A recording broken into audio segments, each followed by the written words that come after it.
Musa so tó ń bẹ láàrin ànábì wa sallam àti Isa Jesus Christ close to 1,000 years ń bẹ láàrin wọn so ẹmọ̀ yóò jọ lójú pé sán lè sọ̀rọ̀ ohun fún Jesus Christ sá ọlọ́ni tí a sọ ń pa rẹ ìròyìn rẹ ká ní pé bá a ṣe sọ ó fẹ́ dàbí gbogbo olóṣèrí lára rẹ ọlọ́ni fas'alil ladhina yaqra'una al-kitaba min qablika àwa tó ní a sọ pé ìwọ bí àwọn tàà fún tí àṣáájú rẹ̀ ibi tọ́lọ̀ tí expose sí báwọn yẹn ṣe rí nìyẹn tẹ́ pé bá ṣe sọ̀rọ̀ ń pa rẹ̀ nínú ìwé tó gbá jùlọ tí ò bá fẹ́ dáwọ̀ gan lójú fúnra rẹ̀ kìí ṣe pé ká béèrè bá ṣe kírun torí pé àwọn tí wọ́n ń parọ́ ara àwọn verses Quran tó máa ń pa nírọ́ fún mùsùlùmí lélẹ́yìí wípé kódà gan-an Quran ní Ọlọ́run yìí sọ pé mọ́sí máa ń sọ fún àníyàn ó ní Ọlọ́run yìí sọ yí pé tọ́rọ̀ bá dàrú mọ́ yín lọ́wọ́ ẹ wá béèrè lọ́wọ́ wa nítorí wọ́n sọ ẹ wá já bí ẹ̀dá kùn sí tọ́rọ̀ ọ̀run bá dàrú sí àgbà páàdì sí bíṣọ̀pù láàbí léèrè ẹran tọ́rọ̀ àwẹ̀ bá dàrú sáàbí bíṣọ̀pù léèrè ọ̀rọ̀ àwẹ̀ àsìkò ní nǹkankan tí ọba tó ní wọ́n rí fàásì fún ṣe Ọlọ́run ká ní pé bá ṣe sọ̀rọ̀ rẹ̀ yìí tá a sàsọ́lẹ̀ ń pa rẹ̀ nínú àwọn òwe tó gbá jùlọ tí ò bá fẹ́ dá ọ lójú fas'alil ladhina Ọlọ́ni lọ béèrè lọ́wọ́ àwọn tó ṣe pé yaqra'una al-kitaba min qablika tá ti fún tí àṣáájú rẹ̀ òun lọ́lọ́run fẹ́ bẹ̀rẹ̀ ọ̀rọ̀ láàárọ̀ ìfún wa pé ọba tó ní á sọ pé ẹ̀yin ni ó dàrú mọ́ lójú àwọn tá fún tí àṣáájú yín alábòsí ni wọ́n Ọlọ́ni a'udhu billahi minash shaitonir rajim wa idh akhadha Allahu mithaqan nabiyyin Ọlọ́ni a ti gbà ṣáájú àdéhùn lẹ́nu ànàbíyínà gbogbo àwọn ànàbí Ọlọ́run pátápátá láì yẹ nìkankan lẹ̀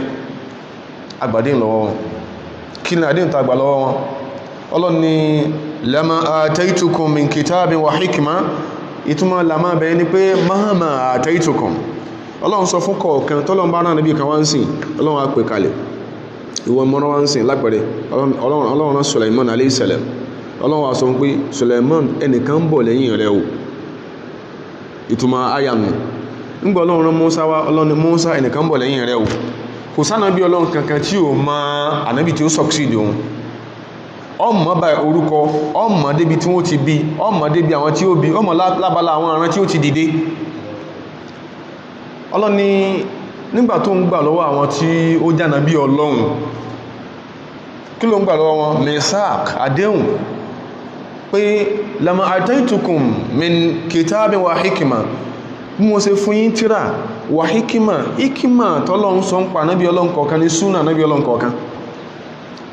mo fún yín ní ìwé àtìlàntẹ́ fi jíṣẹ́ thumma ja'akum rasulun tó bá já sí pé ó wá dé ànábì míì tó bá dé yálà ó dé bá yínú ayé tẹ́jọ wà bó jíjá sí pé láàrin Isa àti Yahya kò fẹ́ sí space tó pọ̀ láàrin wọn ojú sẹ̀mí Yahya ó ní ànábì Isa ti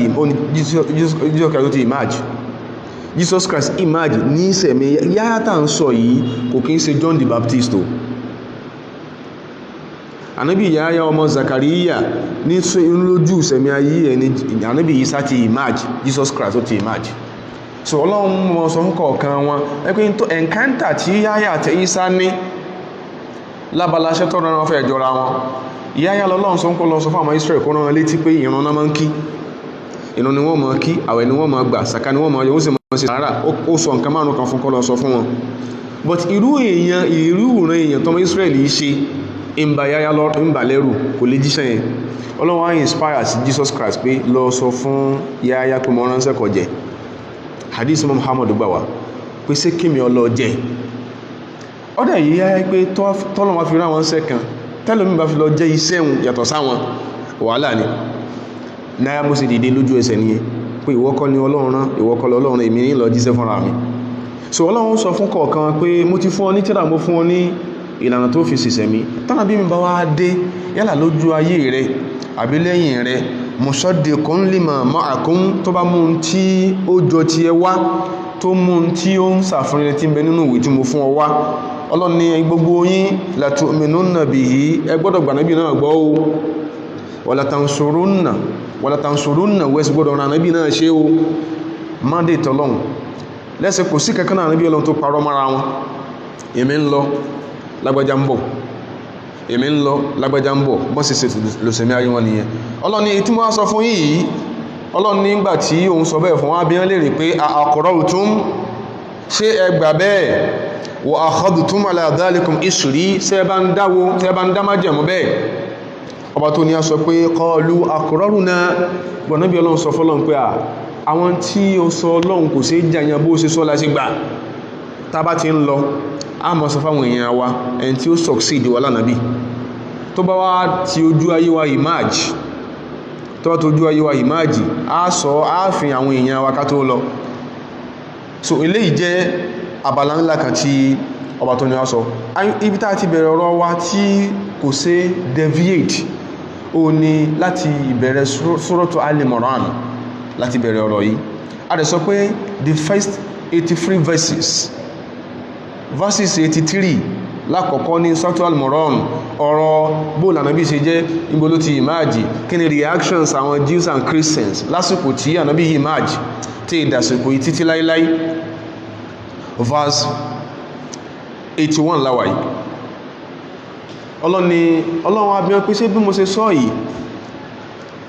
aqrartum ṣé ẹ gbà bẹ́ẹ̀ wa akhadtum ala dhalikum isri ṣé ẹ sì bá mi dá májẹ̀mú àwọn nábì Ọlọ́run sọ pé qalu aqrarna bó ṣe sọ láti gba Ọlọ́run a máa sọ̀rọ̀ ń para wa ẹ ń bá ń bọ̀ lẹ́yìn wa kó tó dé á sọ̀rọ̀ ń pa rẹ̀ ọba tó ní á sọ pọ́dá fashhadu ẹ jẹ́rìí ńgbà náà pé tí mo sọ lẹ́gbà wa ana ma'akum mina shahidin èmi tí mo ní tí mo rán yín sẹ́nà èmi náà ń bá yín jẹ́rìí pé ẹ parọ́ eléyìí ni mandate Ọlọ́run fáwọn tó jáwọn nábì Ọlọ́run àwọn tí wọ́n jáwọn àfáàjò ya pé Ọlọ́run gbé síwájú àwọn nábì Ọlọ́run kọ̀ọ̀kan nípa àdéhùn tó lágbára tí ò ṣe jàyàn tí ò ṣe yọ kúrò nípa pé wọ́n ó máa fẹnu ara wọn sọ fáwọn èèyàn tọ́lọ́run bá rán wọn sí nípa ẹni tí ó wà lẹ́yìn wọn yálà ẹni yẹn dé ńgbà táwọn kú ní o àbẹ́ni yẹn tójú ayé wọn emerge ó máa sọ fún wọn eléyìí ni tí ọba tó ní wá tó sọ ọba yìí ó ṣàlàyé fún wa nípa pé òun sọ fún wa pé aqrartum ìtumọ̀ ni pé wa i'taraftum ṣé ẹ gbà pé bá a ṣe sọ yìí ló ṣe rí wọn ò sì bọ́ Ọlọ́run tó níwá wọn ọ̀bọ́ Ọlọ́run tó níwá jiyàn àwọn gbà pé bó ṣe rí àwa a gbà pé bó ṣe rí nìyẹn àwọn afáàjò ya pé Ọlọ́run sọ pé fashhadu ẹ̀yin tẹ́ jẹ́ nábì Ọlọ́run ishhadu ala anfusikum ẹ jẹ́rìí lórí ara yín pé mo ṣe sọ yìí ló ṣe rí ẹ ṣe lé ní washhadu ala atba'ikum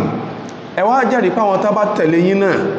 nígbàtí ìró ìbá dọ́dọ̀ yín tẹ́ ẹ bá lọ tán tó tẹ̀lé yín tó gbà yín gbọ́ náà ó máa sọ tí ẹ̀ ń sọ wọ́n sì ní àwọn jẹ́rìí bẹ́ẹ̀ Ọlọ́run ọ̀dá ìmì náà wà lónú ẹni tí ó jẹ́ Ọlọ́run wá sọ ní tó parí tó burú tí èyàn gbọ́dọ̀ máa fi check ara ẹ̀ Ọlọ́run ní faman tawalla ba'da dhalika ẹ bá lọ sọ tó yàtọ̀ sí tí òun gba àdéhùn rẹ̀ lọ́wọ́ ànábì Ọlọ́run ẹ bá preach tó yàtọ̀ sí táwọn ànábì Ọlọ́run tán fẹ́rin lẹ̀ ẹ bá lọ sọ tó takun táwọn ànábì Ọlọ́run ṣe nípa pé ẹni tán sọ pé ó ń bọ̀ lẹ́yìn àwọn tó bá lọ disown ẹni yẹn àbò believe pé ẹni yẹn wọn rán sóhun tó tó wá sọ di daily routine tó ń preach Ọlọ́run ní ẹ bá lọ gún rí kó bí tá a sọ yìí tí ò lọ ṣe bá lọ́n fàwọlá ìkà irúfẹ́ àwọn èèyàn bẹ́ẹ̀ ó mọ̀ lè fàṣẹ̀kú náà àwọn ni agbẹ́rùgbọ́n rí àwọn lòbìlẹ̀jẹ́ àwọn lalábòsí àwọn ọ̀bàyéjẹ́ alámọ̀rí pé àwọn èèyàn ó gba Ọlọ́run gbọ́ látara èmi àti yín kátorí àwọn àfáà bẹ̀rẹ̀ alámọ̀rí pé kọ̀kọ́ sàárè wọn gbọ́dọ̀ bàjẹ́ ayé wọn gbọ́dọ̀ bàjẹ́ kátọ́ sọpálì kí á máa wọn èèyàn máa tún kó tí èèyàn fẹ́ fi sàfàfàrà ayé lábala tí ó fi convince wọn nípa pé Ọlọ́run rán èèyàn sí wọn tí ò bá pé lẹ̀ èèyàn lọ máa tún kó torí pé ká má gbàgbé al-awwamu ala dini ulama'ihim àwọn ará ayé tí à ń sọ̀rọ̀ Ọlọ́run fún ìta bá pè lọ́lọ́run fún wọn ni wọ́n gbàgbọ́ ìta bá pè lẹ́sìn fún wọn ni wọ́n ń ṣe lọ́gọ̀rọ̀ ọgbà àwa ní privilege káàkà nǹkan tán kọ́ọ̀lẹ̀ àwọn òní wọ́n expect ká sọ̀rọ̀ fáwọn wọ́n expect ká sọ fáwọn tó lọ ń fẹ́ lọ́dọ̀ àwọn tá a bá wá lọ mislead wọn tá a sọ fún wọn tí ò jẹ́ bẹ́ẹ̀ tí wọ́n nígbàgbọ́ yẹn lọ bọ́lọ́hun ẹ wo bọ́rọ̀ àfáà yóò ṣe wúwo tó lọ́dọ̀ Ọlọ́run lọ́wọ́dẹ́wájú Ọlọ́run ẹgbẹ́ òṣìwò tó kátà sọ pé in tó ní ṣe pẹ̀lú kí la fẹ́ ṣe ńlànà ẹ̀sìn táàfẹ́ lọ bọ́lọ́hun tí ó kúrò ní pé mò ń lọ ìkó máa padà dé ìrìn àjò láti lọ bọ́lọ́hun àríìlà ìlàlá ẹ̀yìn lọ bọ́lọ́hun kúrò ní pé wọ́n ti sí lánàá ó tó wá jí lónìí ìyẹn lọ bọ́lọ́hun láíláí nìyẹn tí ẹ̀sìn àwọn èèyàn bá dàrú máwọn olórí ẹ̀sìn lọ́wọ́ olórí ẹ̀sìn tí ó sùn rí òsí o èyíkéyìí olórí ẹ̀sìn àfáà ní àlùfáà náà pé ní sheikh náà pé ní mufti náà pé ní bishop náà pé ní archbishop náà pé ní reverend náà pé ní tálámárí ẹ̀sìn àwọn ará èèyàn báyìí dàrú mọ́ lọ́wọ́ kò ní kúre o torí pé ibi tí òfin ní kúre ni pé àwọn tó bá mislead wọ̀nyí báwo ni wọ́n ṣe tó ṣe sí ẹ̀ máa ń déwájú ọlọ́run padà wáyé ni èyí déwájú ọlọ́run padà wáyé ọba tó ní á sọ pé àdéhùn táwọn tó ń gba ẹmbá ti lè gún ní tó ní tí òun ọlọ́run sọ òrí báyìí fawulaika humul fasiqun àwọn wọ̀nyí àwọn ni ẹni tí wọ́n ò gba ọlọ́run balẹ̀ kí ọlá gbọ́ ibi táwọn emphasize ni pé anábì wa Muhammad sallallahu alaihi wasallam anábì Isa Jesus Christ son of Mary ọsọ àsọ́ọ́lẹ̀ pé òun ni yóò succeed òun. That is the bottom line of intanso. Anabi Isa, Jesus son of Mary, ó pronounce okò Anabi báyìí. Torí pé wọ́n àbí dá kọ́mọ́ sọ bẹ́ẹ̀ tó ń lọ́n gbàdé lọ́wọ́ rẹ̀. Ó sọ pé ẹni tí ó succeed òun tó ń bá lọ tán òun ni Muhammad. Ààrẹ ẹni tí ó mọ̀ sí pé ààrẹ ẹni tí ó mọ̀ fi àwọn kan ìsàlẹ̀ ètè, ààrẹ ẹni tí ó mọ̀ bínú, ààrẹ ẹni tí ó mọ̀ ní give me his number. Let me have his profile. Ọ̀rọ̀ give me his number kọ́. Ọ̀rọ̀ let me have his profile kọ́. Ọ̀rọ̀ bó lẹ àlìkíámù yóò tó ní dàrú yányán lọ́dọ̀ Ọlọ́run. Ó ní.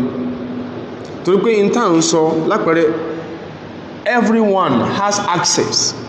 to the Quran. Ẹ lè fẹ́ lọ ra Quran lọ́jà àbá kán ní kẹ́ mú recommendation letter dání kò sẹ́ni tí ó bí yín léèrè.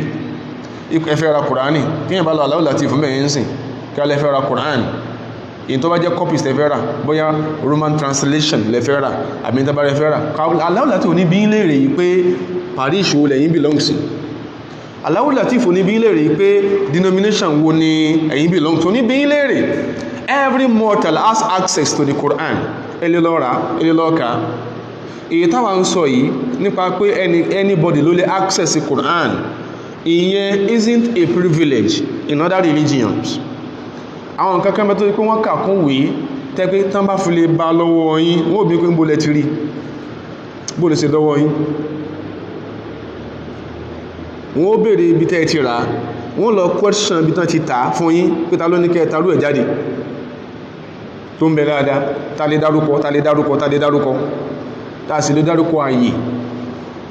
tẹ́ bá dé mú tẹ́ fẹ́ ra ìwé tó jẹ́ religious books wọ́n sáìsì up wọ́n sáìsì wọ́n wòyìn látòkè nílẹ̀ tẹ́ bá jẹ orí ẹni tó yẹ kọ́ ra rú ìwé wọn lọ́wọ́ available tẹ́ bá ti jẹ tó yẹ kọ́ ra rú ẹ̀ wọ́n ní ó sì kọ́dà kẹmọ́ olórí chef wọ́n sọ fún yín pé wọ́n ti búùkù fún gbogbo nǹkan wọ̀nyí ẹ̀wọ̀n portray wa as prophets of doom àwọn asókùn sẹ́ẹ̀sì wọ́n portray as dajalun asókùn sẹ́ẹ̀sì ló ń pọ̀ tríyàn in táwọn yóò fi gbọ́rọ̀ Ọlọ́run yé àwa fọ́ọ̀mù syndicate lórí ẹ̀ kí wọ́n ní ìta fún wọn gbọ́dọ̀ ká Ànábì wa sọ̀sẹ̀lẹ̀m Ànábì Isa alayhi salatu wassalam ó sọ fún wa pé ẹni tí ó succeed òun tó ń bá parí iṣẹ́ tí ọba tó ní wá tó ràn òun ó lánàbí wa ní sallallahu alaihi wasallam so nípa ìwádìí níbi àyàtà àkàí Ànábì Isa alayhi salatu wassalam lam yakun yadda'i annahu akhiru anbiya illa Jesus Christ sọ fẹ́ nìkankan kò pàpẹ mọ́ra kó ní òpin àwọn ànábì Ọlọ́run ìfún fáwọn ọmọ Israel kò sọ fún wọn kó ní òpin àwọn ànábì Ọlọ́run kódà ohun fúnra rẹ̀ lam yakun yunkiru nubuwata akhiril mursalina Muhammadin sallallahu alaihi wasallam Ànábì Isa ò sọ pé Muhammadu ní jánàbí lẹ́yìn òun pẹ̀lú ọkọ̀ rẹ̀ tí mò ń dáyì Muhammad kò lánàbí wọn ní jánàbí lẹ́yìn òun bal kana yubashiru bihi ala mar'aw wa masma'in min bani Isra'ila Jesus Christ máa ń sọ̀rọ̀ nípa Ànábì wa sallam to the ear shot ní etí àwọn ọmọ Israel yóò máa dákọ̀ ẹ̀ fún wọn báyìí pé wọ́n dùn bọ́ yóò máa dákọ̀ ẹ̀ fún wọn kódà ó ń sọ létí àwọn àwárí yìí àwọn tó jẹ́ àwọn disciples ẹ̀ ń dákọ̀ ànábì ó ń sọ̀rọ̀ àwọn òròyìn tí ó ní lára ọlọ́run bá tí ó ní wá nígbàtí ànábì Musa alayhi salatu wassalam tí ó lọ bọ́lọ̀n sí ní ọwá gba òfin kó tó dé àwọn Israel wọ́n ti dìdàkúdà ọlọ́run wá fún láwọn criteria tí òun fi forí jìn àwọn ọmọ Israel tán wá ti tẹ́lẹ̀ tán follow criteria yẹn ọlọ́run outline àwọn criteria yẹn ní Quran and those criteria are also enshrined in the Christian Bible bọ́lọ̀n sí ètò àwọn criteria yẹn ní Quran ló ń bẹ́nu Christian Bible pé tó ń bá fẹ́ forí jìn lórí tẹ́ ṣe yìí ẹ gbọ́dọ̀ sàn nǹkan kọ̀ọ̀kan báyìí nígbà tí wọ́n dáná tí wọ́n ṣe tí wọ́n ṣe ọlọ́run ń kàkalẹ̀ pé òun Musa ní dákun ọlọ́run má fìyà jẹ wá bima fa'ala as-sufaha'u minna látara táwọn òpónú inú àwọn bí Musa ṣe sọ nìyẹn bí Moses ṣe sọ nìyẹn látara táwọn òpónú inú àwọn tí wọ́n ṣe foríjìn wọn ó ní foríjìn wá wa anta khayru al-ghafirina ìwọlọba tó lórí lẹ́yìn tí ń foríjìn ni ọlọ́ni ọdá òun foríjìn yìí ṣùgbọ́n lórí condition pé ẹgbà wọn lọ́ngbọ́ wa yutuna zakata àwọn tó ń foríjìn ní wọ́n mọ̀ yọ zaka kìí sí ìdámẹ́wàá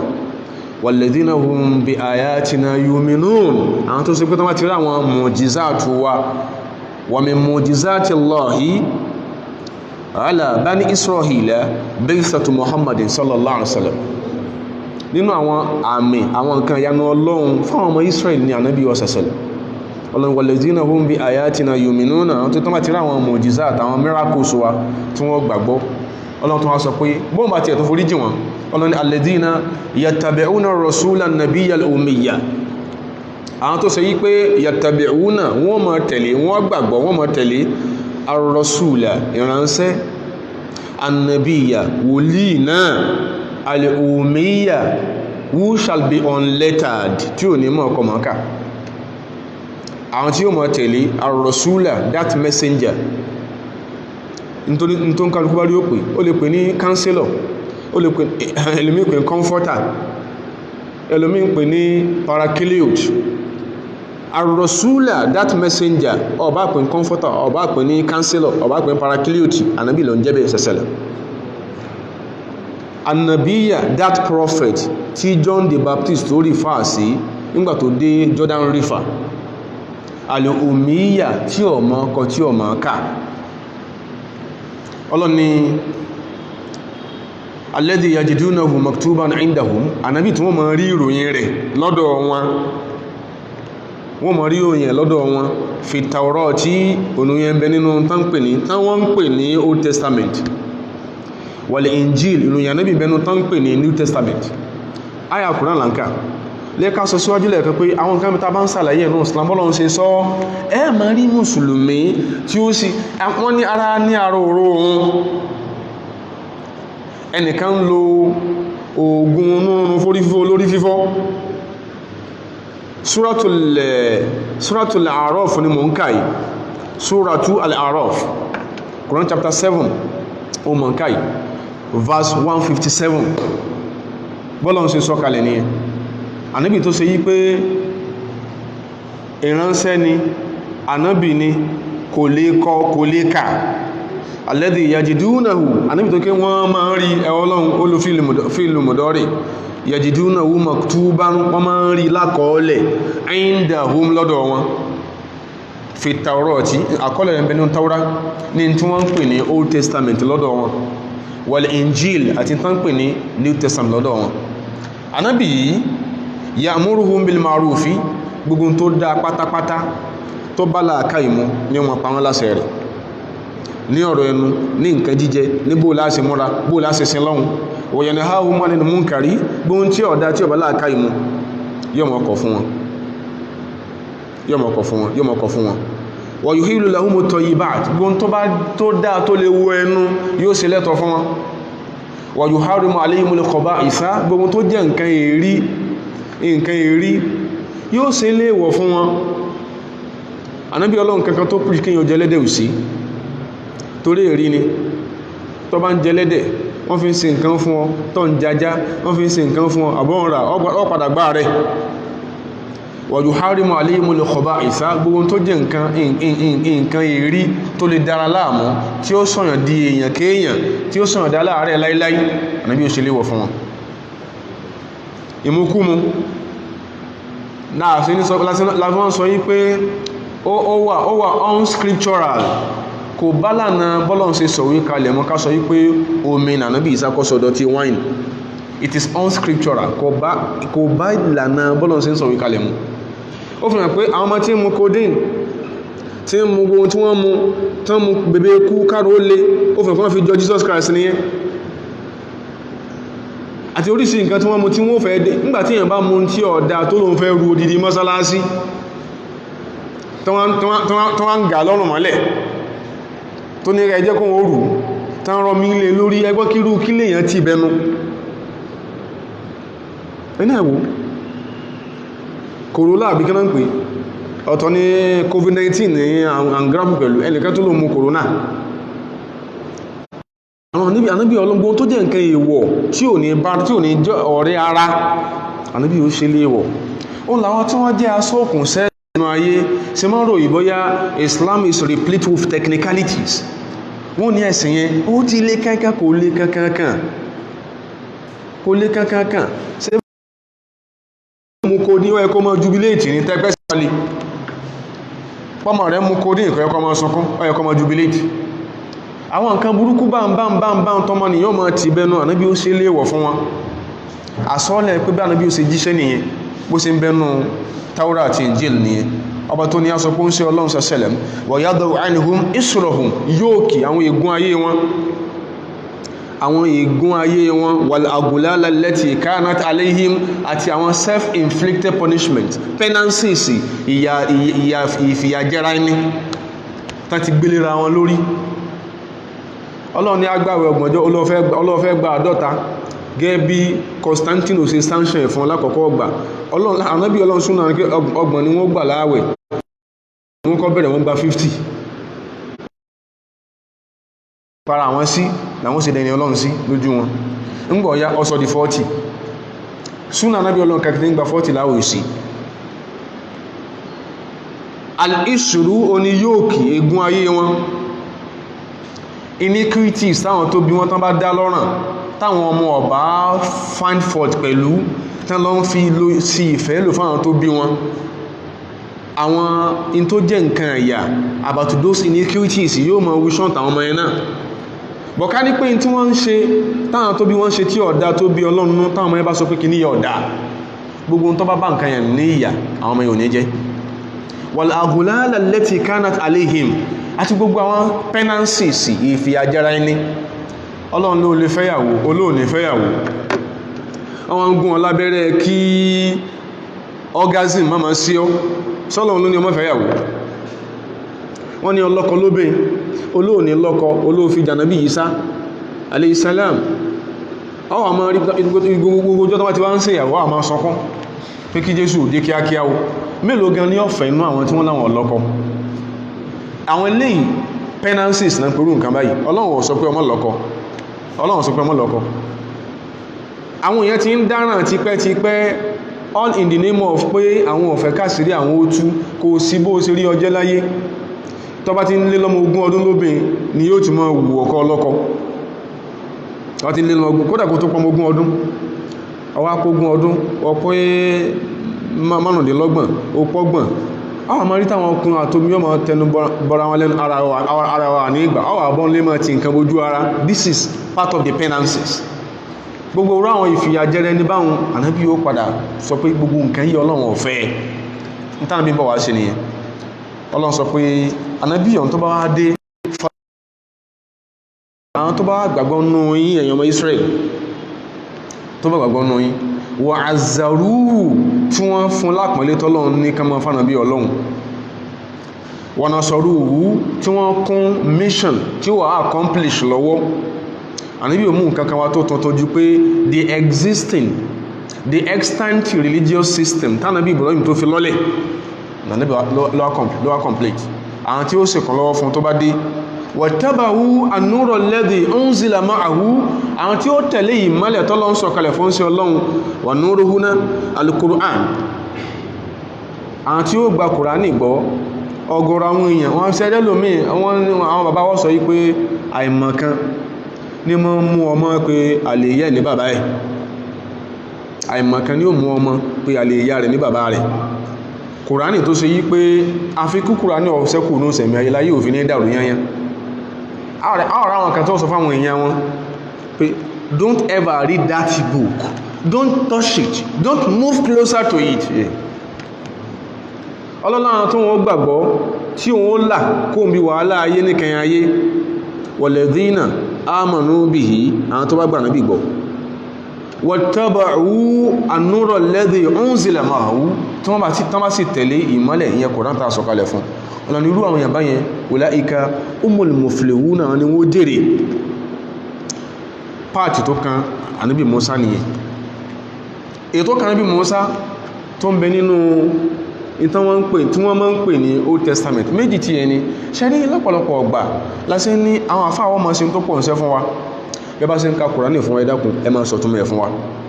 bí bá ṣe ń ka díìsì fún wa ẹ máa sọ̀túnmọ̀ ẹ̀ fún wa bí bá ṣe ń kọ̀rọ̀ àwọn àfáà fún wa ẹ máa sọ̀túnmọ̀ ẹ̀ fún wa ẹ jẹ́ ká lè distinguish láàrin kí l'Ọlọ́run sọ kí l'Ànábì sọ kí l'àwọn sàhábà sọ gbogbo òfin ní dàrú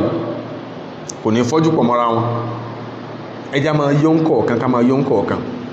tá bá sọ pé a sọ ọ̀rọ̀ atú ọ̀rọ̀ Ọlọ́run sédè táì bá salábòsí in tọ́lọ̀ ń sọ gangan tá látú sédè mi ó yẹ ká máa rí lẹ́gbẹ̀ẹ́ tí alátú Kùránì sí Yorùbá lápẹẹrẹ ń sìn in tẹ́lẹ̀ tú sí Yorùbá hùn tó jẹ́ Lárúbáwá gangan ó yẹ kó ń bẹ lẹ́gbẹ̀ẹ́ Yorùbá tẹ́ tú so fún pé àwọn tó bá tún padà dé láwọn olùmọ̀ ó wò pé kìí sí ìtumọ̀ ń ṣe kí ní o so mú tó á jẹ́ sí pé ń tẹ́ tú nìkan la rí ààrí original language tẹ́lẹ̀ tú àbòsí lẹ́ṣẹ́ àbòsí of the highest order lẹ́ṣẹ́ ìwé kan in the Old Testament gẹ́mọ̀ sí máa ń sọ Haggai chapter 2 verses 7 to 9 ẹni tó bá gbédè dáadáa tọ́lọ́n bá yíó yọ̀ ní ìdí Lárúbáwá fún tó bá gbọ́ tí sì máa ń kan tán fi Lárúbáwá kọ èyí ó padà máa rí àwọn interloping overlappings láàrin Lárúbáwá àti Aramaic. Haggai chapter 2 verses 7 to 9 wọ́n ní inú tí wọ́n gbé tú sóyìnbó tó ń kálukú ń gbé kílé èbó tí ó sì bèèrè sọ́ọ̀sì ẹ̀ wọ́n ní pé wọ́n ní when the treasure of all nations shall come nítorí tó sì ìbónú treasure kí ń jẹ́ treasure ìtùnú ní tí èèyàn fẹ́ràn tó kí èèyàn fàmọ́ níbi tí wọ́n ti kọ́ gangan ní Aramaic tán tara ẹ̀kọ́ sí Greek tán sọ pé àwọn ti tú Bíbélì when Ahmad of all nations come tani jẹ́ Ahmadu Ànábì wọ́sẹ̀lẹ̀ so kí wọ́n ní kí ló bóò ló ṣe jọra wọn treasure àti Ahmad bóò ló ṣe jọra wọn ọ̀rọ̀ àárọ̀ yìí ṣe o lè máa ṣe pé bíyàn bá dìsáàfù ìpele pé ọjà àyàn àwò láwọn èèyàn ṣe pé láwọn èèyàn ló gbòtúgbòtú wọn máa lò lúgbò dáadáa ṣùgbọ́n tí èèyàn bá dìsáàfù ní ọjọ́ portion àti èèyàn when treasure of all nations comes as inú original manuscript Hamadu wọ́n lè kọ́ ní Himdu wọ́n lè kọ́ ní Hamadu of all nations ta ní jẹ́ Hamadu ṣé Paul ní jẹ́ Hamadu àbí Martin ní jẹ́ Hamadu Haggai chapter 2 verses 7 to 9 ibẹ̀ láti wọ́pọ̀ kìí ọyẹ kíyàn tó sì wá dín pàkì ní ìsìn kátọ́wà kan tí Ànábì Musa alayhi salatu wa salam sọ pé wọ́n sọ pé Musa sọ wọ́n ni Musa sọ tá bá ti ń sọ tààrọ̀ yìí tá bá ti máa sọ bá sí ń sọ yìí ẹlòmí ò ní gbọ́ yìí Haggai chapter 2 verses 7 to 9 lákọ̀ọ́kọ́ wọ́n l'Ànábì Musa sọ pé a sì lè jarú ilé ìyàn wọ́n ló sọ pé Ọlọ́run sọ fóun pé I will raise them up a prophet from among their brethren like unto thee òun Ọlọ́run ó gbé dìde sáwọn ọmọ Israel from among their brethren méjìlá ó ní gbogbo ọmọ tí Jákù bíbí láyé ẹ̀ Jacob méjìlá ló bí látara obìnrin mẹ́rin ṣùgbọ́n Jacob fúnra ẹ̀ dísìn látara Isahaki Isahaka àti Ismail ní ọba kan síra wọn, bàbá kan náà ìyá ọ̀tọ̀ọ̀tọ̀. A ṣe pé ọba kan ọmọ Israel tá ní àwọn Lárúbáwá, ọba kan ọmọ Israeli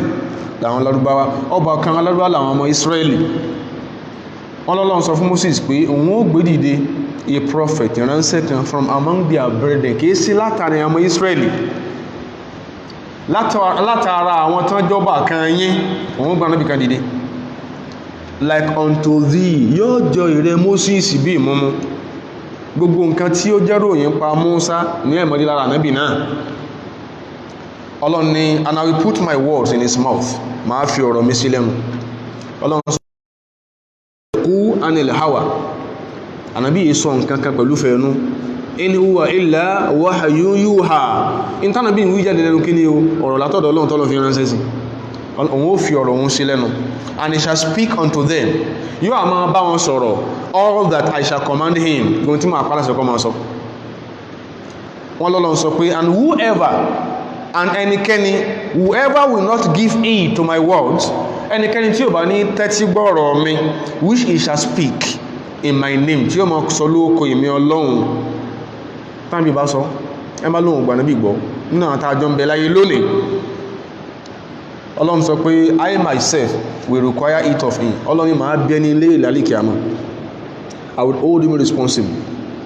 Gbogbo tá a sọ kalẹ̀, ìtàn sọ pé ó ń bẹ nínú Deuteronomy chapter 18 verses 18 to 20. Deuteronomy chapter 18 verses 18 to 20. Gbogbo tá a sọ ẹ̀dá kan ìròyìn wo ni tánítání ìròyìn bá mọ́ tálọ́jọ Musa. Ṣé a mọ ìyá ànábì àmọ́ bàbá rẹ̀? Ṣé má ṣe bí Isa náà ṣe bá ànábì? Ta ló ní ìyá tó ní bàbá? Ànábì ní náà, ànábì wọ́n ní sọ́sẹ̀lẹ̀. Ta ni ó kú ta rí sàárẹ̀ pé bí tán sí sí lélẹ́yìí? Ànábì wá ní sọ́sẹ̀lẹ̀. Ta ló ní ìyàwó tó lẹ́bí tó bímọ? Ànábì wá ní, ó ní ìyàwó lẹ́bí ó bímọ, ó ní ìyàwó ó lẹ́bí ó bímọ. Ọlọ́run fún ní òfin tó kẹràngbà. Ànábì Musa alayhi salam dé Madian lọ́dọ̀ ànábì Shuaibu, ó lọ ọdún 10 lọ́dọ̀ ànábì Shuaibu. Nígbàtí sí ń padà lọ Misro, àtòun àtọmọ àti ìyàwó náà jọ ń padà lọ Misro. Gbóhun tá ń sọ wọ̀nyí, èwo ló jọ ànábì yìí sáńbẹ̀, kò sí kankan tó jọ Jesus Christ ń bẹ̀. Káì, èyí tó jẹ́ ti Jesus Christ ò sí ń bẹ̀, tí ẹ bá fẹ́ máa parọ́ lókù. In tí ò fi jọ ni wípé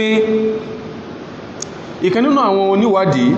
one of the biblical exegetes, àwọn tó mọ̀ nípa Bíbélì dáadáa, tí ẹ̀ ń pa ní mufassirun nílẹ̀ ulama, àwọn tafsir ní àwọn àfáà. A sì pé mufassirun min ahli al-anajil, àwọn táwọn náà mẹ́ta lè tútì fún tẹ̀dọ̀ Bible, wọ́n ń pè ní Reverend James Eldo. Reverend yìí kọ ìwé kan bí kàtẹ́ bá fẹ́ máa tú Bíbélì, ó pè ní Collins Gem Dictionary of the Bible. Collins Gem Dictionary of the Bible. Ní page 403 ìwé yẹn, nígbà tó ń ṣàlàyé this verse from the book of Deuteronomy, ó ní the only man of history who can be compared even remotely unto Moses is Muhammad. Page 403, Collins Gem Dictionary of the Bible. The only man of history, any cannot who can be compared even remotely unto Moses. Ta lè fi wé Moses pẹ̀lú ọ̀rọ̀ Deuteronomy, ó ní Muhammad sallallahu alaihi wasallam. Sáfì pé àwọn nǹkan wọ̀nyí ṣe kìí ṣe tẹ́nì kan mọ́ bínú, kìí ṣe tẹ́nì kan mọ́ jápamọ́nú. Báwákà Kùránì tàbá kàdé bí ní tí yàn sọ ní pé ta lè ṣe ó gbè bí ìbá ṣe elégbò. Ètí ó ní ṣe pẹ̀lú Ànábì Mùsá nìyẹn, wọ́n ti ń sọ pánàbí yóò wà, ètò ní ṣe pẹ̀lú Ànábì wa Isa alayhi salatu wassalam ní gbangba wálíà níwájú gbogbo ọmọ Israel. Ànábì Isa ti ń sọ̀rọ̀ pé Ọlọ́run ní wa idh qala Isa ibn Maryam, nígbàtí Isa Maryam suratu Saf ti ń sọ fáwọn ọmọ Israel pé ya bani Israila, ẹ̀yin ọmọ Israeli, inni rasulullahi ilaykum, ẹ má jẹ́ ọdọ́ àrùmọ́ yín lójú, rasulullahi inni ilaykum, ìránṣẹ́ Ọlọ́run mo jẹ́ sí yín, musaddiqan lima bayna yadayya, mo dẹ̀ ń fi òdodo tó gbájú mi lọ níwèé mina taura ní taura mo fi rìn ilẹ̀ fún yín kí wá sí ẹnìkan ọmọ bá ṣìrọ̀ mo dẹ̀ tún fún yín nírò bí rasulin nípa anábì kan ìyá tí mi ń bá dí tí ó wà lẹ́yìn mi tí ń bá lọ tán ismuhu ahmadu tó kọ́rọ̀ mọ́ jẹ́ ahmad tó kọ́rọ̀ mọ́ jẹ́ ahmadu anábì Isa ó pè yín fọ́ọ̀mù wọn ó sọ ọkọ̀ tí ń bọ̀ ìwọ náà pè comforter fún ìwọ náà béèrè fún the original manuscript ọ̀fun tán pè níwèé fún ọlónìí béèrè engage àwọn religious scholars yín ìyẹn ni táwa ń sọ ẹ̀fin ní rí pé ẹ̀fin ní wà as an adversary fẹ́sẹ̀ yín bá ṣe ń sọ yìí gbogbo ìwé tá ń kóòtì àwọn náà ní lọ́wọ́ ẹni wọ́n kà fún yín wọ́n mọ̀ bí tán ti lè rí original manuscript wọ́n bí tán ti lè rí ìkà wọ́n mọ̀ bí tán ti lè rí content tá a sọ ìkà fún pastor Matthew Oyewole àwọn àfáà kọ́ ló ránṣẹ́ Nàìjíríà kìí ṣe the Supreme Council for Islamic Affairs ló ránṣẹ́ nínú àwọn tí former pastor Idawusa tó unpick in Nigeria for the program Nigeria for Christ year 2000 tán mú lọ bí tán ti máa ń study Bible the highest seminary school ibẹ̀ náà mú wọn lọ ó ní ìgbà tán fi camp wọn nígbàtí Ọlọ́run padà fi òdodo ọ̀rọ̀ hàn bàbá yìí kọ́lọ́n kó jẹ́ kí bàbá yóò gùn lẹ́mì kọ́ wọ́n bá nǹkan ẹ̀jẹ́ àwọn ń ka a particular verse in the book of John chapter 1 verses 19 to 25 nígbà àwọn ń kà nù àwọn ń kà lọ́wọ́ àwọn gbé Hebrew Bible dání àwọn ń kà lọ́wọ́ àwọn adé verse in John chapter 1 beginning from verse 19 lọ sí 25 àwọn adé verse 19 nígbàtà wọ́n náà bí John the Baptist níbi rí at the Jordan River ipe are you the Christ sí wọ́n ní Jesus Christ Jesus wọ́n mọ ẹni táwọn expect ó ní no ó ló ń kọ́ ọ̀dà are you Elijah sí wọ́n lè Elijah ẹ̀sùn mọ̀ pé èmi àti mọ̀ pé Elijah ó ti gun kẹ̀kẹ́ náà lọ ó ló ń kọ́ lè Elijah wọ́n lọ́dá are you the prophet sí wọ́n ni wòlíì náà ṣe ń pé nǹkan mẹ́ta ọ̀tọ̀ọ̀tọ̀ ni there are three personalities here about whom the Jews wanted to know are you the Christ are you Elijah are you the prophet former pastor Matthew Oyewole wọ́n ní àwọn wá rí under the footnote tí the prophet yẹn in the Hebrew version of the Bible táwọn ń kà tó gbogbo ìdí làwọn ti kọ́ àwọn akọ́sà wọn kọ Ahmad sísàlẹ̀ rẹ̀ àwọn bá tuntun àwọn àpè ọ̀rẹ́ àwọn táwọn jọ lọ ṣe kọ́ ọ̀sẹ̀ pé orí táwọn rí kọjọ yí àwọn wá lọ sí library lókè àwọn lọ bọ́n lọ bí Bible tutors tó tó ju àwọn lọ pé táwọn rí rí òun wá mú àwọn lọ sínú innermost library ó wá gbé original Greek manuscript of the Bible jáde fáwọn ibi táwọn ṣe bí footnote àwọn ti rí Ahmadu àbí níbi tí wọ́n kọ́ sí are you that prophet gangan àwọn rí are you Muhammad níbẹ̀ táwọn rí hàn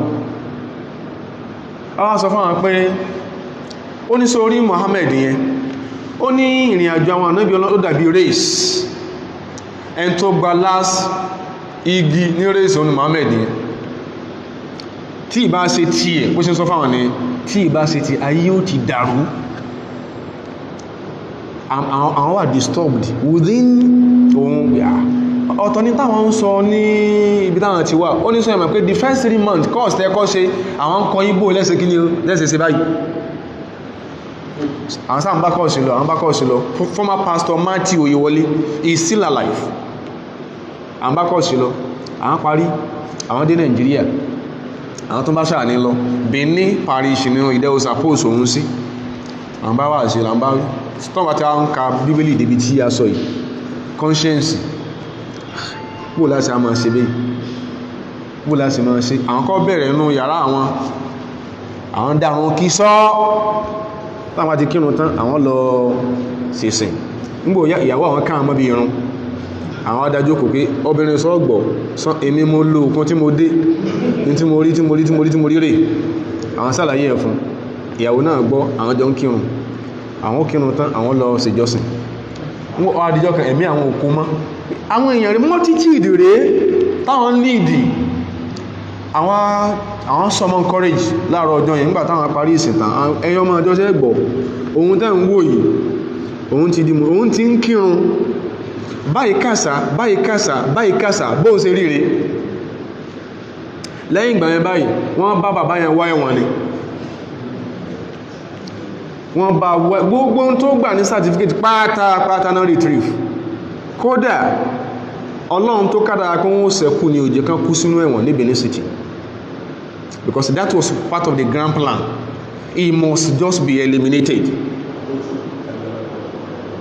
So gbogbo kí la fẹ́ sọ gbogbo ilé tábàtì ẹgbóhun tá a sọ ìtẹ́yàn bá gbàgbọ́ ohun tí Reverend Father James Eldo tó kọ kalẹ̀ nù wúyẹ̀ Collins Gem Dictionary of the Bible táwọn alábàkọ́, the only man in history who can be compared even remotely with Moses is Muhammad. Lẹ́kọ̀ọ́ sọ pé Ọlọ́run sọ fún àwọn àṣẹ́pọ̀ Ọlọ́run sọ fún ànábì Ọlọ́run lódodo, ó dá ọkọ̀ ànábì fún wọn ṣẹṣẹlẹ̀ lọ́lọ́run sí ní famantawalla ẹ ń bá lọ gúnrí kó ń bí bá ṣe sọ yìí ba'da dhalika lẹ́yìn tá a sọ yìí faulaika humul fasiqun. Ọlọ́run àwọn òbílẹ̀ jẹ́ àwọn asókùn sẹ́sẹ̀ láyé nìyẹn. Kò lé tá máa pèèyàn láàfà, àwọn bàbá máa sọ fún wa náà pèèyàn láàfà, àwọn bàbá sọ pé wọ́n ní ẹni ìyá ni wọ́n ń pè ọ́, wọ́n ń pè ọ́ láàfà, wọ́n ń pè ọ́ ṣéwù, wọ́n ń pè ọ́ múfàsírù, wọ́n ń pè ọ́ ní kílókọ rẹ̀, wọ́n ń pè ọ́ mufti, ẹni ìyá ni wọ́n ń pè ọ́. ní tó fi jẹ́ ni ìyá ni wípé àfi káyé àwọn èèyàn mọ́tọ̀wọ́ rẹ̀ dàrú, táwa ayé àwọn èèyàn bá tọwọ́ èèyàn dàrú èèyàn ó jẹ bẹ̀m̀bẹ́ ò ní jíyà tó èèyàn lọ́dọ̀ Ọlọ́run. bẹ́ẹ̀ náà làwọn tán pèlè lórí ẹ̀sìn,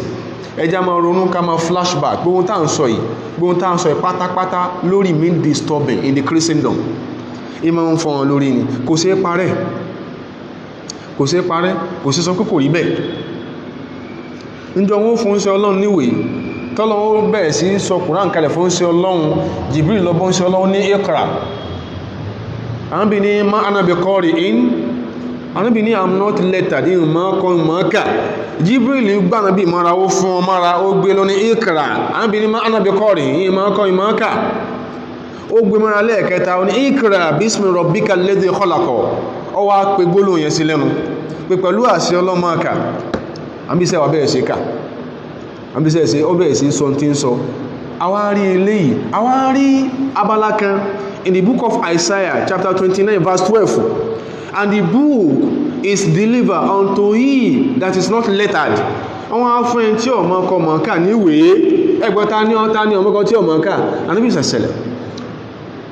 àwọn sọ pé read thee ìwọ́ka, ó ní I can't read in mọ̀ọ́ká. sáàbí ìsáwá nìyàn ìyẹn ìṣe Jesus Christ torí pé Ànábì Ìsá mọ̀ ọkọ̀ mọ̀ọ́ká. Going by the account of Luke chapter 4 verse 16, ìgbà tó dé sínágọ́gù wọ́n gbé ìwé fún Ìsá báyìí táà sì ti kọ nírú ẹ̀ sáájú, ó sì bẹ̀rẹ̀ sí kàá. sọ àwọn kan wọ̀nyí ó ń jó yíya nípa pé òdodo ni wọ́n sọ ń pa Ànábì wa sàṣẹlẹ̀. àfẹn tó bá fẹ́ lágídí àbí tí ò bá tí yìí sẹ́yìn Ọlọ́run ní mọ́ ń tàn mọ́lẹ̀ sí yẹn lẹ́mìí, àwọn èèyàn máa gbọ́rọ̀ ń gbà míì tí ò pé bó ló ṣe jẹ́ yìí. lẹ́ka sọ pé tẹ́ pé ìdàká ni pé àwọn aláfẹ́ máa sọ tó wù wá á ti stop tefsir láti last week tí ó pé òyìn fẹ́ affect religious sensibilities àwọn èèyàn. bọ́n tó yẹ pé ìtọ́kasí ń bẹ ní ó ń bẹ here and there, ó ń bẹ bí ń bẹ ń bẹ yẹn, ó ti kúrò ní pẹ́ nìkan ó ń bú yẹn. Ọlọ́run ní afaghayra dini Allahi yabghun, nígbà tí rí bí tá sí ànábì máa ń sìn àti locate ànábì from the Injil and the Torah àti locate. Ọlọ́run ní ẹbí wọn lè rí pé afaghayra dini Allahi yabghun sí ń tó yàtọ̀ sí Ọlọ́run ni wọ́n wá. a ti mọ̀ pé àwọn ànábì Ọlọ́run wọ́n ti kí ní wọ́n parapọ̀ ni. ó ń ṣe Ọlọ́run jó yíya sàsàn pé al-anbiya'u ó láwọn ànábì Ọlọ́run tẹ́ rí yẹn, àwọn táwọn jẹ́ ànábì Ọlọ́run ikhwatun li allatin, ọba kan gbogbo àwọn ọmọ bàbá kan náà láwọn.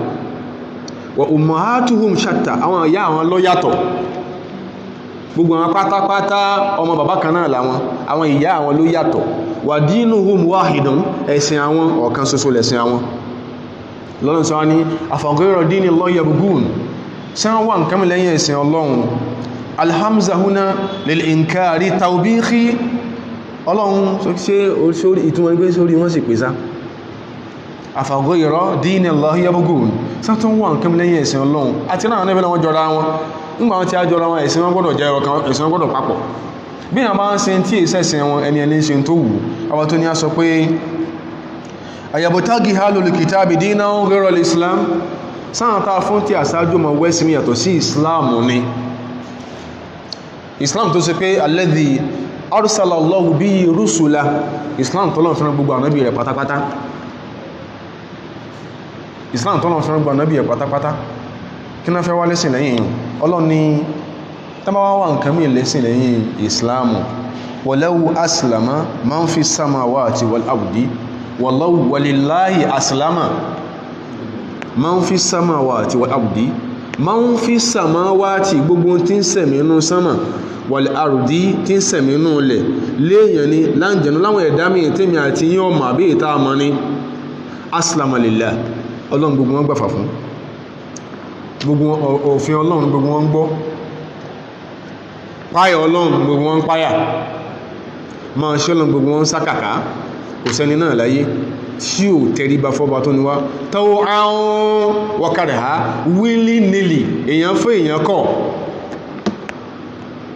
àwọn oníwádìí tí wọ́n jẹ́ geographers wọ́n ní ẹlòmíì believe pé by not being a Muslim àìjẹ́ mùsùlùmí òun ní ìkankan ṣe pẹ̀lú kóhun circumambulate Kaaba wọ́n ní ìwádìí ni pé ọlọ́run ọba àlíkẹ́lá tó ní wá ó position Kaaba sí àárín ayé ìyẹ́lọ jẹ́ mùsùlùmí ní o èsè mùsùlùmí gbogbo tó bá ti ń travel tó ń lọ tó ń bọ́ kí ló ń ṣe òun circumambulate around Kaaba yìí without you knowing walau aslama man fi samawati wal ardi ọlọ́run ni wọ́n ń wólẹ̀ fún ọlọ́run náà wárí fún mo ti ń gbẹ́ sámà àtilẹ̀ òde Mákàrí ni o òde Mákàrí ni o òde Kàábàrí ni o òde Kàábàrí on daily basis you are invariably circumambulating around that house òun lọ ń bọ̀ láìka lẹ́yìn òun lọ ń bọ̀ láìka lẹ́yìn alhamdulillah dúpẹ́ fọ́lọ́run in tí ó dàrú tí a bá ní àwò dáadáa a mention of the Kaaba gangan fúnra rẹ̀ wọ́n rí parẹ́dò ní in the book of Psalm chapter 84 verse 6 Bákà tọ́lọ́n pé Mákà wọ́n rí parẹ́dò ní Bákà ọlọ́n ni inna awwala baytin wudi'a linnasi lalladhi bi Bakkata àkọ́kọ́ ilé tí wọ́n gbé kalẹ̀ fún ìjọsìn tọ́lọ́n láyé lalladhi bi Bakkata ilé tí ń bẹ ń Bákà yẹn ni that word Bákà lẹ́ẹ̀rí boldly written in the book of Psalm chapter 84 verse 6 so àwọn kan wọ̀nyí are pointers to intan salaye láàárọ̀ yìí tàwọn àwọn wàkáríhá willy-nilly èyàn fẹ́ èyàn kọ̀ ẹrú Ọlọ́run lè èyàn fẹ́ èyàn kọ̀ èyàn gbọ́dọ̀ wọ Ọlọ́run rí ay ta'ihina wa mukrahin ta'ihina ó wùyàn bẹ́ẹ̀ kéèyàn gbà pé Ọlọ́run lọ́lọ́run ni pẹ́sìn Ọlọ́run kan ṣoṣo ni wa mukrahin àmọ́ ti ẹ̀jẹ̀ yàn ń pa àwọn àfáà wájú yá pé almúminu aslama ta'ihan wal kafiru aslama kariha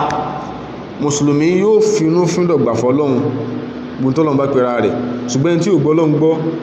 bó ti ẹ̀ ló ń gbà gan yóò ṣe nǹkan mí ìsẹ́mì yóò ṣe nǹkan mí ìsẹ́mì hìnà la yanfa'uhu dhalika lásìkò tí kọ́mọ́gbà tán tí ò ní ṣàǹfààní fún ọwọ́ tó ní a sọ pé kúl ọlọ́run ni ó ń ṣe ọlọ́run sọ fáwọn tí wọ́n jẹ́ tó wá béèrè bí lọ́wọ́ rẹ̀ the Jews and the Christians tí ó fún wọn pé amanna billahi àwa agbọ́lọ́n gbogbo ṣe ròyìn ara rẹ̀ wa ma unzila alayna ìntọ́lọ́n sọ kalẹ̀ fún wa tí ṣe Kùránì agbàgbọ́ yányán wa ma unzila ala Ibrahima agbàntọ́lọ́n sọ kalẹ̀ fún Ibrahim gbọ́ wa Ismaila àti Ismail wa Ishaqo àti Ishaq wa Yakub àti Yakubu wal asbati àti gbogbo tó jáwọn ọmọ wọn lẹ́sẹ̀ pé ẹ̀lérí mùsùlùmí kan láyé ẹ̀lérà àfáà kan láyé káwọn ní ẹwẹ́ tí Jésù etí ẹ̀bí etí bí ewé gbòdògì ẹni ẹ̀hún fi àlìkíámà ara rẹ̀ ṣeré ẹ̀lérà àfáà kan láyé kó ní ẹ̀wọ́ mọ́ Màríàmà imú ẹ̀ bí orógún ọkà àfáà yẹn fi àlìkíyàmọ̀ rẹ̀ ṣeré tí kùnú bá fẹ́ sọ̀rọ̀ nípa Ànábì Ọlọ́run yóò trace gbogbo wọn at one go ẹ̀ẹ̀kan náà ní ó trace gbogbo wọn ní ó jẹ́ ẹ̀mọ̀ yìí pé tẹ́ bá sọ pé ẹgbà kan gbọ́n nínú wọn ẹ̀ ń fàlìkíyàmọ̀ sí inú Ọlọ́run ní Ànábì sọ fáwọn Jews and Christians àwọn tó wá bọ́ lálejò Christians from Nigeria sẹ́yìn pàwọn ló bẹ̀rẹ̀ ọ̀rọ̀ yìí gbogbo tó lọ ń sọ kalẹ̀ yìí tá a ṣàlàyé débi tá a dé láàárọ̀ yìí kìí ṣe yí pé Ànábì ló ní kọ́lọ́ máa sọ ó jókòó bẹ́ẹ̀ ṣe jókòó yìí mọ́sálásí ẹ̀ Mádínà wọn làwọn Christians láti Nigeria very close to Yemen ni wọ́n dé Ọlọ́run àwọn fẹ́ béèrè ìbéèrè àwọn ló ń béèrè ìbéèrè oríṣiríṣi tí Ọlọ́run fi àwọn táǹkà yìí ti fi ń fèsì wọ́n sí Ọlọ́run kìí ṣe pé Kùránì sọ̀rọ̀ nípa yóò dẹ̀ sọ nǹkan kọ̀ọ̀kan tó bá ti sọ̀rọ̀ dáàrin kan ìtàn bá sọ yóò sọ tọ́lọ́run sọ Ọlọ́run ní sọ fún wọn pé àwa gba Ibrahim gbọ́ o tó ń tìlànà ẹ̀sìn rẹ̀ tí ṣe kí ni o tí ṣe kò sí àyè kan ṣoṣo báyìí àyè kan ṣoṣo tó jẹ́ àyè ìjọsìn tí Abraham tó máa ń circumambulate tí máa ń dó ìkà ní Damascus kò sí àyè kan as it is recorded in the book of Genesis ipe Genesis kọ́lẹ̀ yìí pé ìyàwó Hajar ó fi ẹsẹ̀ gbálẹ̀ omi dẹ̀ ẹwà bẹ̀rẹ̀ kékeré ló kó omi yẹn it is in the Genesis kò wá sáyé náà ní the whole of Damascus Hebron Street tí Abraham gbé ta lè sọ pé bẹ̀ lómi ọ̀n wà níbo ni Hajar ti fẹsẹ̀ gbálẹ̀ sùn omi níbo ni omi wà lónìí níbo ni Bákà wà sáwọn kan wọ̀nyí ti kúrò ní pé àbí wọn ọ̀tá kẹni kankan Ọlọ́run ní sọ fún wọn pé àwa gba tán sọ kalẹ̀ fún gbogbo tó ṣẹlẹ̀ sí Ibrahim pàpátá tó jẹ́ indices àgbàgbọ́ Ismaila ohun tó ṣẹlẹ̀ sí Ismail ní gbogbo ìgbà àgbàgbọ́ ohun lọ́lọ́run kádàrá fún àkọ́ bí ọmọ tí Ibrahim ò rí rú ẹ̀ lásìkò tí wàhálà pé lọ fọmọ ẹrúbọ tó ṣẹlẹ̀ wọ́n ló mú lọ́nú igbó Mòríà ọmọ àkọ́kọ́ tó kọ́ bí láyé ẹ̀ because he was 30 years nígbàtí nǹkan ṣẹlẹ̀ ó ti gbọ́n wọ́n yẹ bí Isahak agbántọ́lọ́n sọ̀kalẹ̀ a sì gbántọ́lọ́n sọ̀kalẹ̀ fún Isahak gbọ́ òun ló bímọ méjì ó bí Yakub àti Éṣù yìí kálíbà mọ́ sí súnmọ́ra wọn tó Éṣù tó jẹ́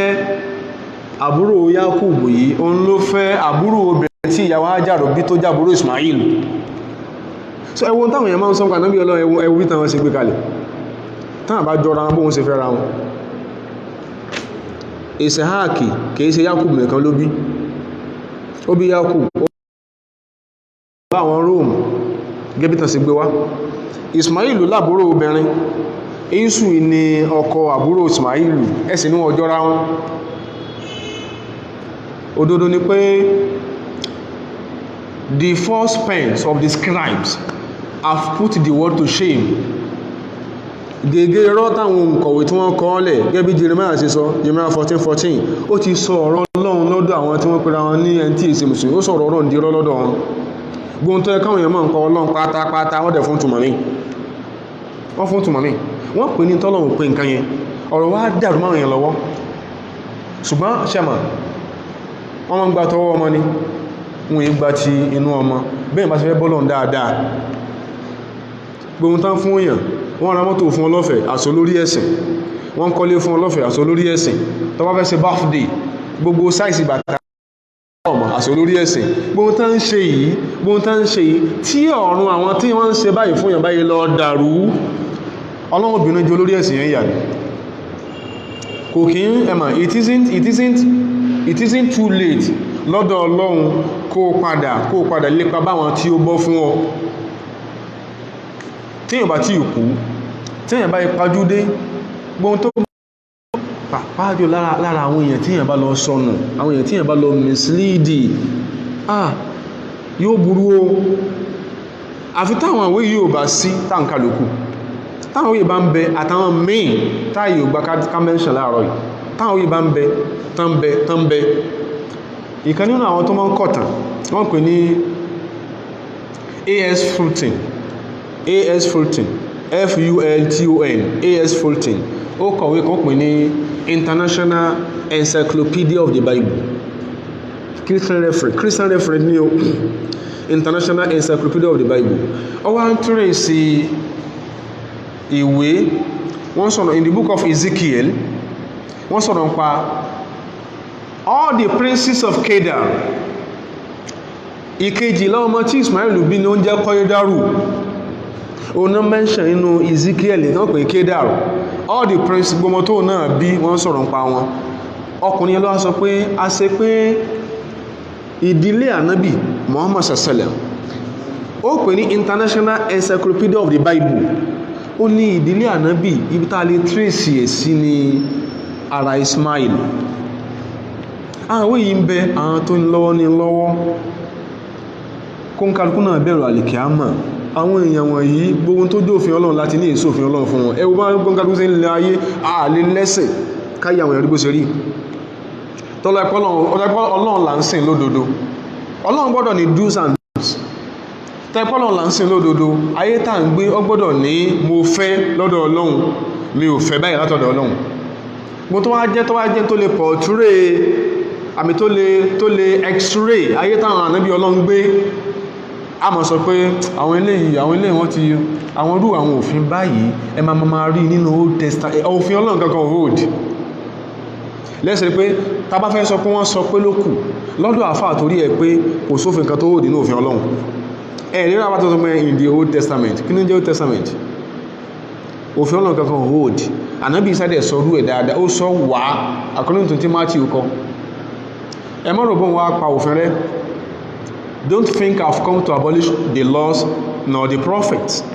Don't think that I've come to abolish the laws or the prophet. Ẹ mọ́ rò pé mo wá pa òfin rẹ̀.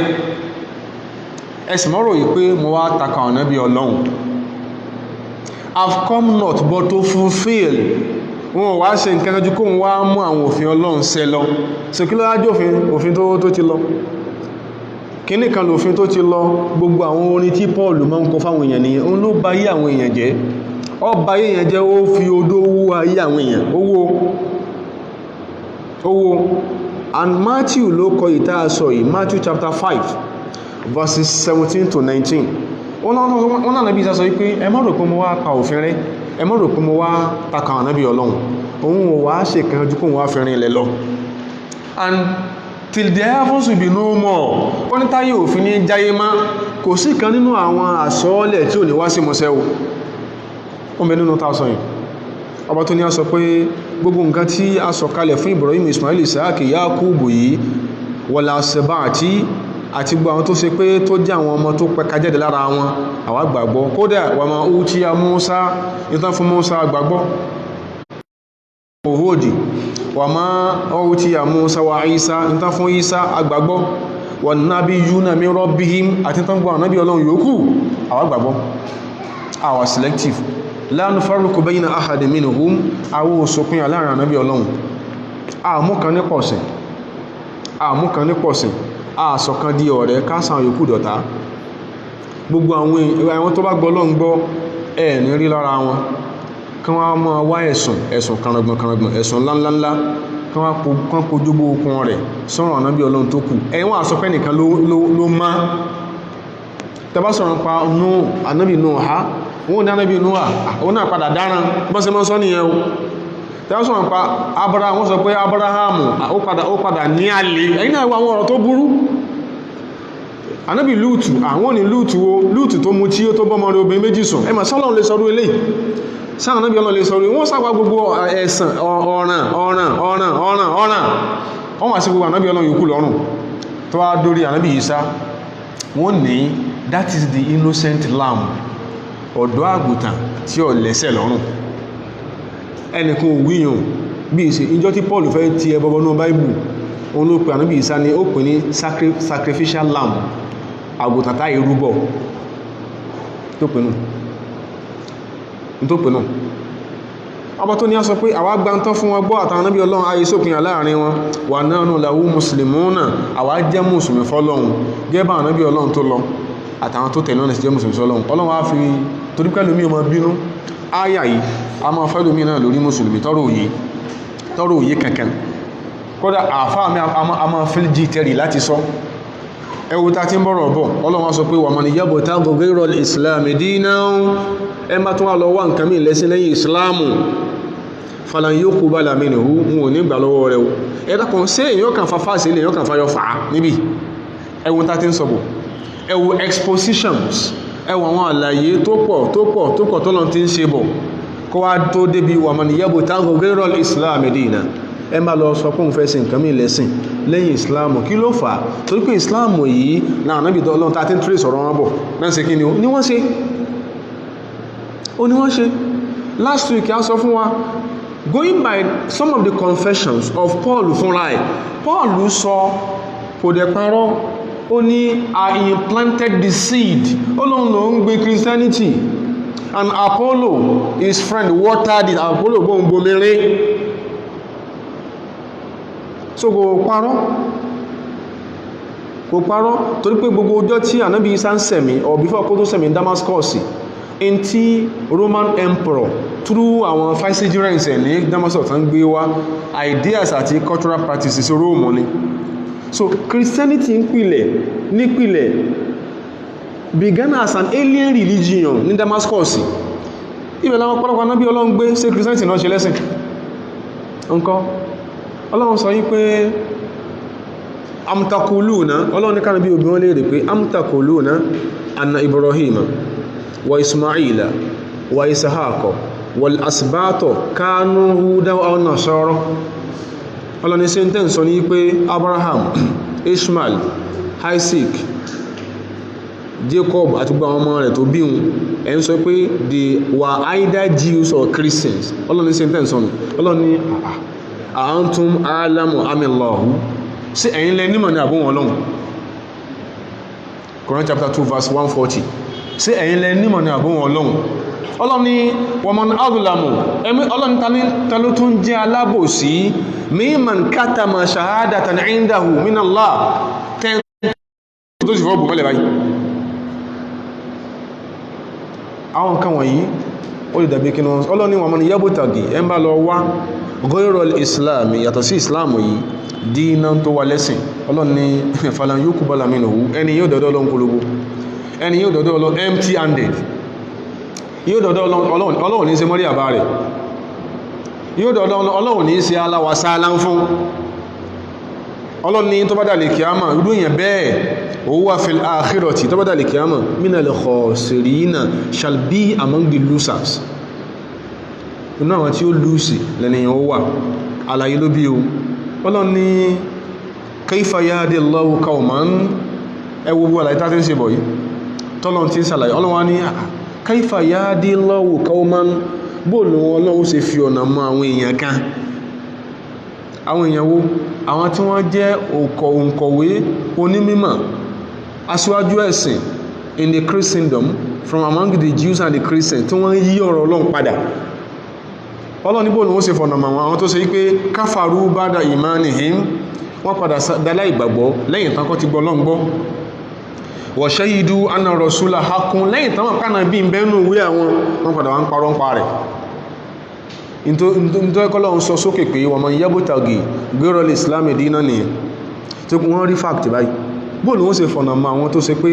wọ́n gbọ́ Ọlọ́run gbọ́ lódodo tó ń kárùkú tó á débi àwọn verses ta kànú Bible yìí wọ́n ma sọ oríṣìíṣìí nǹkan tí ò jọ àbí tẹ́ bá di pé ẹ bá ṣàlàyé fẹ́lòmíì tẹ́ẹ̀dẹ̀ fi hàn òun náà lọ́mọ láàárọ̀ yìí ọ̀pọ̀lọpọ̀ nǹkan tí Paul kọ torí more than 90% of the books in the New Testament are written by Paul ó dẹ̀ sọ fún yín pé if my lies unto his glory haband tí àwọn ọ̀rọ̀ tó ń pa bó ṣe sọ nìyẹn o àwọn ọ̀rọ̀ tó ń pa tó ń fi ń gbé Ọlọ́run tóbi táwọn ọ̀rọ̀ tó multiply tí lọ irọ́ yẹn wá ń gbèrú tọ́pọ̀lọpọ̀ èèyàn ń gba irọ́ tán pè lẹ́sìn ó ní why must I be seen as a sinner òun ti parọ́ irọ́ ti jáwó òun ti parọ́ irọ́ ti mérò wá síbi tí ìṣẹ́sìn Ọlọ́run ẹ tó ṣe wá ń pòun ní òpùrọ́ ẹgbọ́